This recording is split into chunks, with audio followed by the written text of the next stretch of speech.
Weight loss full day మెనూతో పాటు రాగి ఉప్మా. ఈ ఉప్మా చేయడమే కాదు, తినడం కూడా ఒక ఆర్ట్. ఉదయం బ్రేక్ఫాస్ట్కి జ్యూసు, వాటరు ఇవన్నీ అయితే రొటీన్. ఒక 2 ఎగ్స్తో బ్రేక్ఫాస్ట్ ఫినిష్ చేసి, ఇంకా మధ్యలో బటర్ మిల్క్, 11 గంటలు ఆ టైంలో ఏదైనా ఒక బౌల్ ఫ్రూట్తో కడుపు నిండిపోతుంది. ఇక మధ్యాహ్నానికి టేస్టీగా మనకి ఎటువంటి విటమిన్స్, పోషకాలు లోపం లేకుండా రుచిగా తినడానికి రాగి పిండితో ఉప్మా. స్టవ్ ఆన్ చేసి ప్యాన్ పెట్టి నూనె లేకుండా 1 స్పూన్ నెయ్యి వరకు వేసుకుంటే ఏమి వెయిట్ అయితే గెయిన్ అవ్వరు. ఇక ఉప్మా తినడానికి రుచిగా పల్లీలు ఎక్కువ ఫ్యాట్ ఏం కాదు. 1 స్పూన్ పల్లీలు వేసుకొని పోపు గింజలన్నీ వేసుకున్న తర్వాత అల్లం తరుగు కూడా వేసుకోవాలి.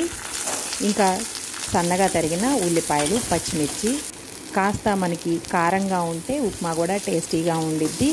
అండ్ వెజిటేబుల్స్ తీసుకోవట్లేదు కాబట్టి ఎక్కువ క్యారెట్, రుచికి సరిపడా సాల్ట్ వేసి 1 కప్పు బొంబాయి రవ్వ వేసుకొని అందులోనే 2 కప్పులు రాగి పిండి కూడా వేసి మొత్తం బాగా ఫ్రై చేయాలి. ఉండలు లేకుండా బాగా ఫ్రై చేసిన తర్వాత 3.5 కప్పులు నీళ్లు వేసుకొని లో ఫ్లేమ్లో ఒకసారి బాగా కలిపిన తర్వాత 1 నిమిషం మూత పెట్టి తర్వాత రాగి పిండి మొత్తం కింద స్టిక్ అయిపోతుంది. అలా అంటుకోకుండా మొత్తం ఉప్మా దగ్గరికి పడేంత వరకు మనం కలుపుతూ ఉండాలి. జనరల్గా ఉప్మాకి బొంబాయి రవ్వతో చేసేదానికైతే వాటర్ వేసి ఒకసారి మిక్స్ చేసిన తర్వాత మనం మూత పెట్టేసి స్టవ్ ఆఫ్ చేయొచ్చు.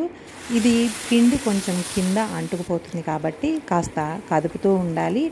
అండ్ నీళ్లు పోసిన తర్వాత వేస్తే మాత్రం ఆ వేడి నీళ్ళకి పిండి మొత్తం రాగి పిండి ఉండలు కట్టేస్తుంది. అందుకని ఫ్రై చేసిన తర్వాత ఇలా కలుపుకుంటే ఉండలు లేకుండా ఉంటుంది. సన్నని మంట మీద నీళ్లు లేకుండా ఉప్మా దగ్గరికి పడేంత వరకు ఉంచుకొని స్టవ్ ఆఫ్ చేయాలి. ఇక దీన్ని సాంబార్తో కానీ పల్లీ చట్నీతో కానీ తింటే మాత్రమే మనకి రుచిగా ఉండిద్ది, లేదంటే అస్సలు తినలేము. ఈ రాగి ఉప్మాని కడుపు నిండా తిన్న తర్వాత ఇక రాత్రి కాకుండా సాయంత్రం కాకుండా 6 గంటల టైంలో 1 గ్లాసు మజ్జిగ.